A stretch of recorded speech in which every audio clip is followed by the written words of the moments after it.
ជាមួយថានីឡិកបាទដែលជាការប្រកួតគូឯកចុងក្រោយដែរបាទវ៉ាន់វីវ៉ាបានប្រើកាយរបស់ខ្លួនធ្វើឲ្យថានីឡិកដួលស្រុតដសានៅក្នុងទឹកទី2ក៏ប៉ុន្តែថានីឡិកអាចស្ដារដើមបានវិញក្នុងទឹក3ទឹក4អត់បញ្ហាទេបាទគឺអាចវាយដកឃ្លៀកុំឲ្យចូលគៀ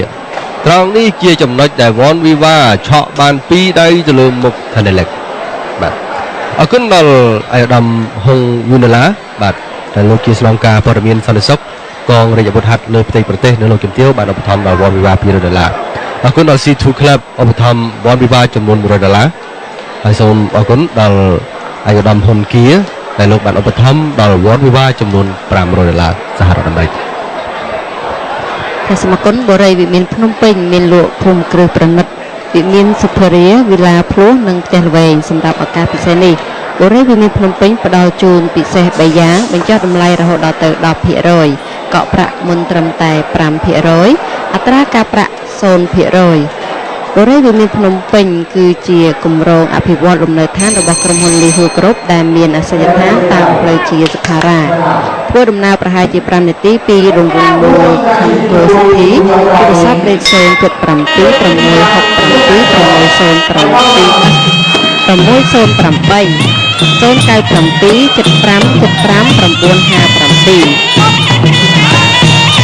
បាទសូមទស្សនាការប្រកួតបាទគូចុងក្រោយបាទក៏ចូលដល់ទឹកទី5ដែលជាទឹកដាច់ជាប់ផងដែរបាទវីវ៉ាកីឡាកររបស់ប្រជាជាតិកម្ពុជាគោលក្រហមបាទដែលថានីឡិកកីឡាករពងគោខៀវមកពីប្រជាជាតិថៃ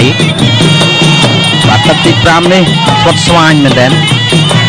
នីឡិកដើរចូលទាត់ឆ្វេងបាទឆ្វេងពីជើងគង់ទាស្ដាំទាត់សងវិញស្ដាំទាត់ទទួលខាងក្រោមវីវ៉ាក៏លវាដែរទាត់ឆ្វេងថានីឡិកទាត់ឆ្វេងសងថានីឡិកដើរចូលទាត់ឆ្វេងប៉ុន្តែវីវ៉ាបាទរងរបៀប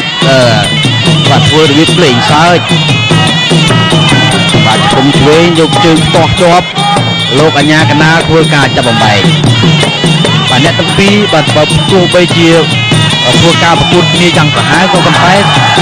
បាទខ្ញុំសរសើរត្រង់ថានៅតែថែរក្សាទឹកមុខញញឹមដាក់គ្នាទៅវិញទៅមក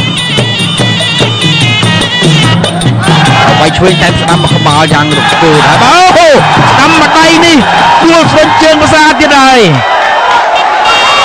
ប៉ុន្តែលោកញ៉ាកដាអត់រាប់ទេ3ទេបាទកែងស្ដាំតែមួយទៀត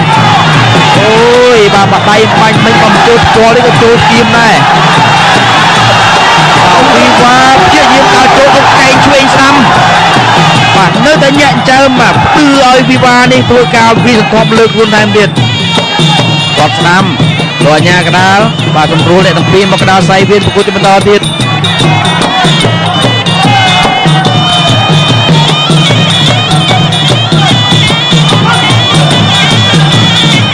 បើសិនជាអាចអិនវគ្គក្រោយបាទដើម្បីឲ្យសមឈ្មោះនឹងកំពូលទាំងឯអាស៊ានបាទគឺអិននឹងខំឈ្មោះរកកីឡាករតាមបណ្ដាប្រទេសអាស៊ានបានគ្រប់ធ្វើការប្រកួតជាមួយគ្នា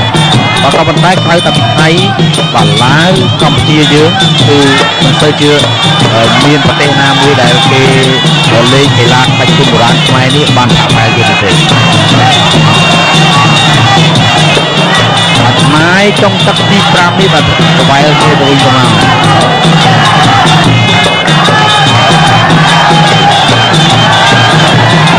អូបាទកំពួតយ៉ាត់បេះបាច់អស់ប្រជើងស្ដាំបាញ់ធូរដាក់តែមួយទៀតnên tròn Rampo đấy là một cáiគឺវ៉ាន់វីវ៉ា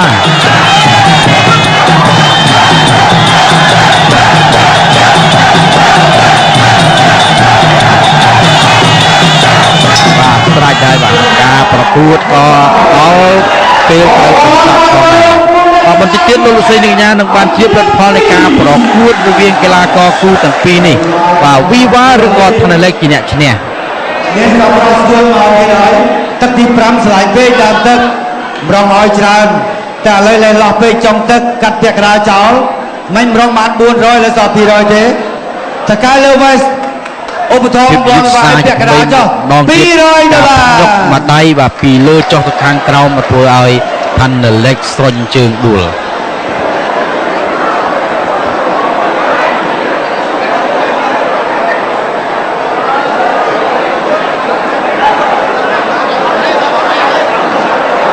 ភាពផ្សារជាថ្មីម្ដងទៀត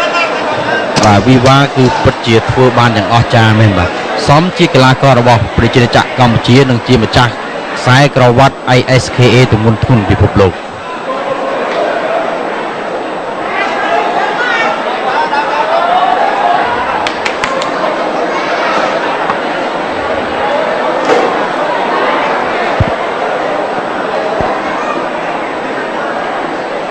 កីឡាករប្រកួតរបស់គាត់ពីបានយ៉ាងអស្ចារ្យសូមថ្លែងអំណរគុណនៅក្នុងពេលនេះខ្ញុំបាទសូមសេចក្តីអនុញ្ញាតសូមគោរពអញ្ជើញអាយដាមតែមឿនប្រធានសហព័ន្ធកីឡាប្រដាល់កម្ពុជាផ្ដល់កិត្តិយសបាទផ្ដល់ពានជូនទៅដល់កីឡាករដែលបានទទួលជ័យជំនះនិងសូមគោរពអញ្ជើញលោកប៉ុលវីបូនាំយកមកនៅថវិកាដែលជាអំណោយដ៏ថ្លៃថ្លារបស់សម្ដេចអគ្គមហាសេនាបតីតេជោហ៊ុនសែននាយករដ្ឋមន្ត្រីនៃប្រជាជាតិកម្ពុជានិងលោកជំទាវកតេប្រតិបណ្ឌិតប៊ុនរនីហ៊ុនសែនសូមគោរពអញ្ជើញបាទ Your Excellencies, ladies and gentlemen, to present the winner's trophy, please welcome to the ring the President of the Cambodian Boxing Federation, His Excellency Major General Tem Mun,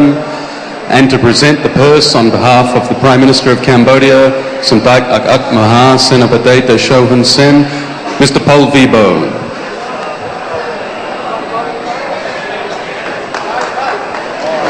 លោកលោកស្រីកញ្ញាជាទីគោរពនិងជាទីមេត្រីកម្មវិធីនៃការប្រកួតកីឡាប្រដាល់កំពូលអាស៊ាន2បានឈានដល់ទីបញ្ចប់